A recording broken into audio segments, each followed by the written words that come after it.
اللہ علیہ فرماتے ہیں علم ہمیشہ اس لیے سیکھنا کہ اللہ تبارک و تعالیٰ تمہیں اس کا نفع عطا کرے، اور پھر آگے بڑھتے ہیں تو آپ فرماتے ہیں جب علم سیکھ لو تو پھر نہ اللہ رسول سے عشق کرنا، فرماتے ہیں پھر نمازیں پڑھنا آسان ہو جائے گا، روزے رکھنا آسان ہو جائے گا، قرآن مجید پڑھنا آسان، محبت کرنا۔ اور آپ نے مثال دی، جہاں بھی کوئی بات سمجھاتے ہیں ایک مثال دیتے ہیں، مثال دی، فرمانے لگے حضرت عبداللہ ابن مبارک رحمۃ اللہ تعالیٰ علیہ فرماتے ہیں میں شروع میں ایک عورت پہ عاشق ہو گیا تھا، سمجھانے کے لیے بات کرتے، عاشق ہو گیا تھا ایک عورت پہ، تو میں نے عشاء کی نماز اس کے محلے میں جا کے پڑھی، چونکہ میرا مذہبی گھرانے سے تعلق تھا، نماز میں پڑھتا تھا، تو امام صاحب جو تھے نا، یہ داتا صاحب نے لکھا ہے کشف المحجوب، امام صاحب نے نا آیات ذرا لمبی پڑھی، تو میرے دل میں خیال آیا کہ مولانا آپ تو فارغ ہیں تو ہمیں تو اور بھی کام ہے، تو کہتے ہیں نماز سے فارغ ہو کے میں اس کے گھر کے چکر لگاتا تھا،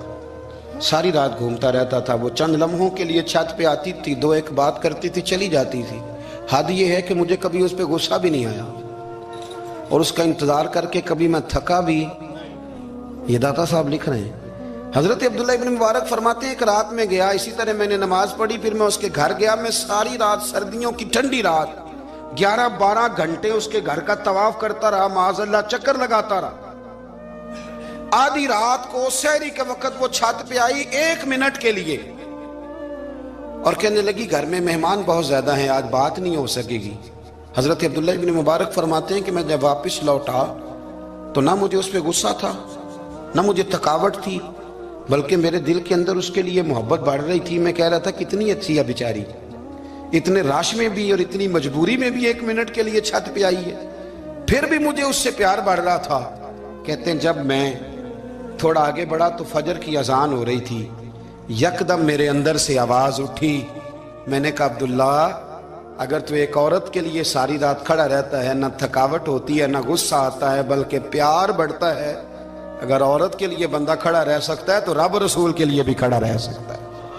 پھر تراویح پڑھنا کوئی اتنا مشکل کام نہیں ہے، پھر تہجد کے لیے اٹھنا کوئی مشکل کام نہیں ہے، شرط یہ ہے کہ پیار ہو جائے۔ ایک عورت کے لیے اگر یہ سارا کچھ ہو سکتا ہے تو اللہ رسول کے لیے بھی ہو سکتے ہیں۔ فرماتے ہیں میں نے توبہ کر لی، اور پھر میرا حال یہ ہے کہ وہ توبہ کی اور پھر 60 سال گزر گئے، ساری رات مصلی پہ کھڑا رہتا ہوں، مجھے کبھی تھکاوٹ نہیں ہوئی، پھر کبھی تھکاوٹ نہیں ہوئی۔ تو داتا صاحب کہتے ہیں پہلے علم سیکھ، پھر اس کے بعد اللہ رسول سے پیار کر، اور پیار والی نماز پڑھ، مشقت والی نہ پڑھ، یعنی بوجھ والی نہ پڑھ کہ اب میری جان چھوٹ جائے تو میں بھاگ کے جاؤں، تم ادھر بیٹھو تو میں دوڑ کے نماز پڑھ کے آیا، یہ والی نماز نہ پڑھ۔ پھر تو آیا تو پھر ذوق پیدا کر، پھر تیرے اندر شوق ہو، پھر تو توانائی والا جذبہ رکھے دین کے معاملے میں۔ پھر داتا صاحب ایک تیسری بات ارشاد فرماتے ہیں، ایک تیسری بات داتا صاحب کرتے ہیں، داتا صاحب کہتے ہیں کہ یہ یاد رکھ کہ جو تجھے اعزاز ملے گا نا زندگی میں، اعزاز تجھے جو زندگی میں ملے گا، اور کوئی کرامت اگر تجھے ملے گی تو وہ صرف نبی پاک علیہ السلام کی سنت اور شریعت کی وجہ سے ملے گی۔ تو جتنے مرضی چلے کاٹ لے، وظیفے کر لے، کالا جادو، نیلا جادو، پیلا جادو، جو مرضی تو سیکھ لے، اگر تجھے کوئی اللہ شان دے گا تو صرف اس لیے دے گا کہ تو نبی پاک کے دین پہ عمل کرتا ہے۔ کس نے لکھا ہے؟ اللہ کرے آپ کو میں یاد کرا سکوں، اللہ کرے ایسا ہو جائے اور میری جماعت سمجھنے لگ جائے کہ داتا صاحب کہتے ہیں سنت شریعت پہ عمل کرنا چاہیے، اور میں کوئی ایسی چھپی چھپائی بات بھی نہیں کر رہا، اس کو چلا دیں، کوئی ایسی چھپی چھپائی بات بھی نہیں کر رہا۔ کشف المحجوب دنیا کی ہر زبان میں اردو میں ملتی ہے، آپ لے کے دیکھ سکتے ہیں۔ داتا صاحب فرماتے ہیں اعزاز جو تمہیں ملے گا نا، اگر شان چاہتے ہو، وہ ہمارے نا بہت سارے ایسے لوگ ہیں جو کہتے ہیں کوئی ایسی چیز ہاتھ لگے، اعلیٰ دین کا چراغ ایسے گھسایا جائے اور فوری طور پہ پیر صاحب نے کہہ دیا تو ریل پیل ہو گئی پیسوں کی، تو میں کہتا ہوں یہ تو دین کا مزاج ہی نہیں، یہ تو دین کی طبیعت ہے ہی نہیں، یہ تو ذوق ہی نہیں دین کا، یہ طبیعت ہی نہیں، مزاج ہی نہیں۔ میرے عزیز داتا علی اجویری رحمت اللہ علیہ فرماتے ہیں تو سنت پہ عمل کر، شریعت پہ عمل کر۔ اللہ کا قرآن کہتا ہے قل ان کنتم تحبون اللہ فاتبعونی یحببکم اللہ، فرمایا اللہ کا قرآن کہتا ہے کہ جب تو نبی کریم کی غلامی کرے گا نا تو اللہ خود تمہیں اپنا محبوب بنا لے گا، اللہ خود تمہیں اپنا محبوب بنا لے گا تو اور کیا چاہیے. داتا صاحب نے ایک بزرگ کی بات لکھی ہے جو تابعی ہیں. تابعی اس کو کہتے ہیں جو صحابہ کے شاگرد ہوتے ہیں.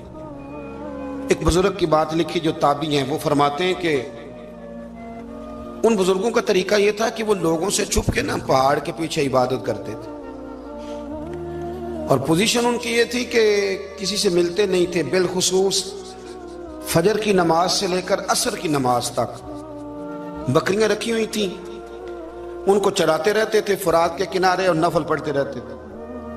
اس وقت کو ملنے بھی نہیں آتا تھا. ایک شخص بڑی دور سے ان کی شہرت سن کے آیا، میں نے تو ملنا ہے. لوگوں نے کہا وہ اس وقت نہیں ملتے، ناراض ہوتے ہیں. اس نے کہا اللہ کا بندہ ہے نا، ناراض ہو بھی جائے گا تو لمبا ناراض رہے گا نہیں، اللہ والے جلدی راضی ہو جاتے ہیں. پہنچ گئے.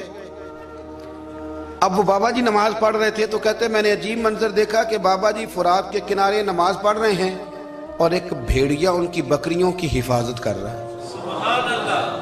کہتے میں حیران رہ گیا کہ بھیڑیا تو بکریاں کھایا کرتا ہے اور یہاں چرا رہا ہے.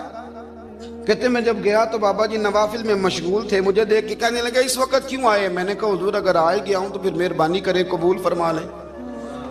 میں بیٹھ گیا تو میں نے کہا حضور یہ بھیڑیا بکریاں چرا رہا ہے، بھیڑیا اور بکریے کی صلح کب سے ہو گئی؟ تو فرماتے ہیں لمبی تقریر نہیں، ہلکا سا جملہ. فرمانے لگے جب سے بکریوں کے مالک نے رب سے صلح کر لی ہے نا، تب سے بھیڑیوں نے بھی بکریوں سے صلح کر لی ہے.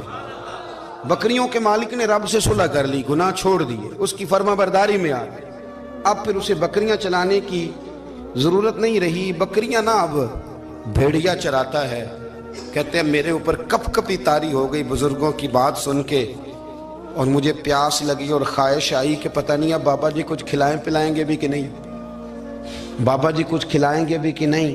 کہتے میرے دل میں خیال تھا تو بزرگوں نے نا ایک لکڑی کا پیالہ، ان کے پاس وہ غار میں بیٹھے تھے تو ایک چھوٹا سا پتھر تھا، اس کی ڈھلان بنی ہوئی. بابا جی نے اس کے نیچے لکڑی کا پیالہ رکھا، وہ رکھا ہی تھا تو وہ دودھ سے بھر گیا.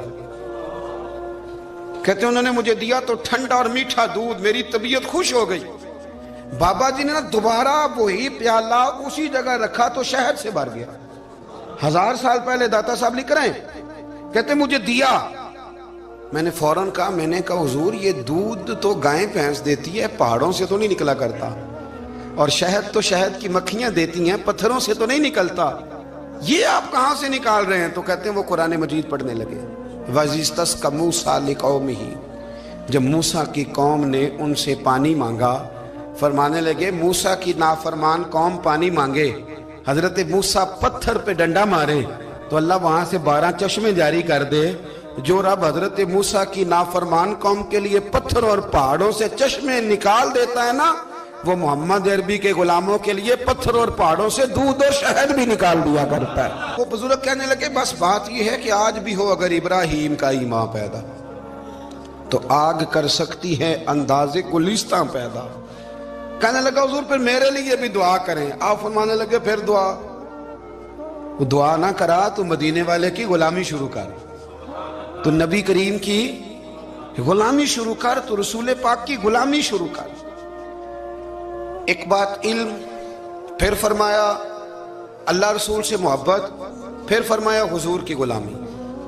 اس سے سارے مکاشفات کھلیں گے، اس سے سارے مشاہدات کھلیں گے، اسی سے کرامتیں ملیں گی، اسی سے مقبولیت ہوگی، اسی سے اللہ نبی کی بارگاہ میں درجہ ملے گا. پھر داتا صاحب آگے بڑھتے ہیں، فرماتے ہیں فقر بھوکے رہنے کا نام نہیں. پورا باب باندھا ہے داتا صاحب نے. فرماتے ہیں فقیری بھوکے رہنے کا. اور کیا بات ہے، کئی دفعہ میں نے کشف المحجوب پڑھی، کئی دفعہ پڑھی، اللہ جانتا ہے، لیکن جب پڑھتے ہیں نا کوئی نہ کوئی نئی بات ہی ملتی ہے. رات پڑھی تو ایک نئی بات سامنے آئی. داتا صاحب نے نا حضرت ابوبکر صدیق کا ایک قول لکھا ہے. حضرت ابوبکر صدیق اللہ کی بارگاہ میں دعا کرتے ہیں، کہتے ہیں یا اللہ مجھے پیسے زیادہ دے. اللہ اکبر، انداز دے کے داتا صاحب نے لکھا یا اللہ مجھے پیسے، اللہ مجھے مال زیادہ دے پر مالک مجھے مال کی محبت نہ دینا. عجیب دعا ہے بھئی یہ بھی، اللہ پیسے دے پر پیسوں کی محبت. اب داتا صاحب نے لکھا ہے ناراض ہونا ہوا تو داتا صاحب سے ہونا. داتا صاحب کہتے ہیں میں نے ایسے امیر دیکھے ہیں جن کے پاس دولت تو ہے پر انہیں دولت سے پیار نہیں. میں نے ایسے غریب دیکھے ہیں جن کے پاس پیسے تھوڑے ہیں پر پیسوں سے عشق کرتے. یہ داتا صاحب نے لکھا ہے.